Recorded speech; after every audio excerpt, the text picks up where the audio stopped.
And the sons of the Nebaim said to Elisha, See, the place where we dwell with you is too small for us. Please let us go to the Jordan, and let every man take a log from there, and let us make there a place to dwell. And he answered, Go. Then the one said, Please undertake to go with your servants. And he answered, I shall go. And he went with them, and they came to the Jordan, and they cut down trees. And it came to be, as one was cutting down a tree, that the iron axe head fell into the water. And he cried out and said, O my master, for it was borrowed. And the man of Elohim said, Where did it fall? And he showed him the place. And he cut off a stick and threw it in there, and made the iron float. And he said, Pick it up. And he reached out his hand and took it. And the sovereign of Aram was fighting against Israel, and took counsel with his servants, saying, My camp is in such and such a place. And the man of Elohim sent to the sovereign of Israel, saying, Be on guard, and do not pass this place, for the Arameans are coming down there. The sovereign of Israel then sent to the place of which the man of Elohim had spoken to him, and warned him, so that he was on his guard there,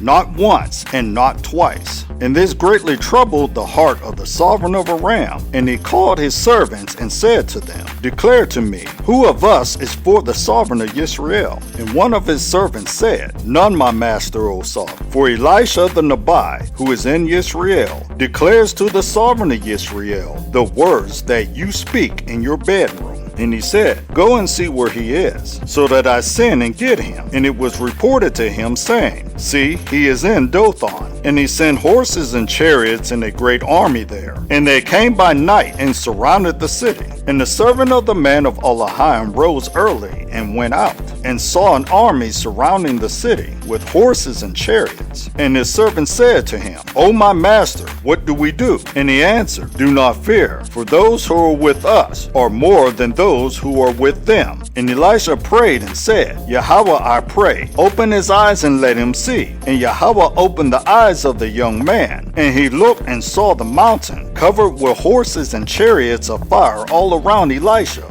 And when they came down to him, Elisha prayed to Yahweh and said, Strike this nation with blindness, I pray. And he struck them with blindness according to the word of Elisha. And Elisha said to them, This is not the way, nor is this the city. Follow me, and let me bring you to the man whom you seek. But he led them to Shomeron.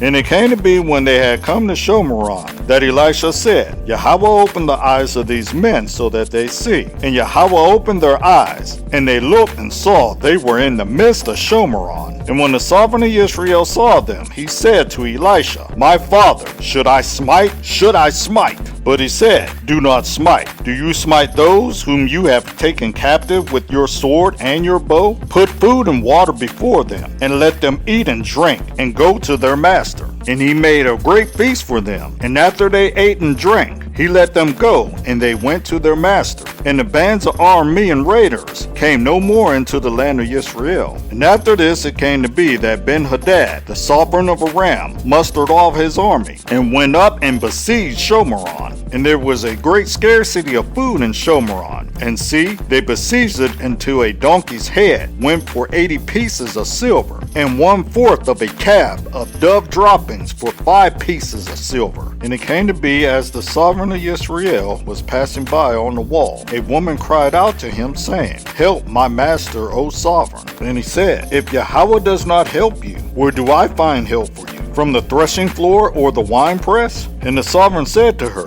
What is troubling you? And she answered, This woman said to me, Give your son, and let us eat him today, and tomorrow we eat my son. So we cooked my son and ate him. And I said to her the next day, Give your son, and let us eat him. But she hid in her son. And it came to be, when the sovereign heard the words of the woman, that he tore his garments. And as he passed by on the wall, the people looked and saw the sackcloth on his body underneath. And he said, Elohim do so to me, and more also, if the head of Elisha son of Shaphat remains on him today. And Elisha was sitting in his house, and the elders were sitting with him. And the sovereign sent a man ahead of him. But before the messenger came to him, he said to the elders, Do you see how this son of a murderer has sent someone to take away my head? Look, when the messenger comes, shut the door, and hold him fast at the door. Is not the sound of his master's feet behind him while he was still speaking with him? Then see, the messenger came down to him, and he said, Look, this evil is from Yahweh. Why should I wait for Yahweh any longer?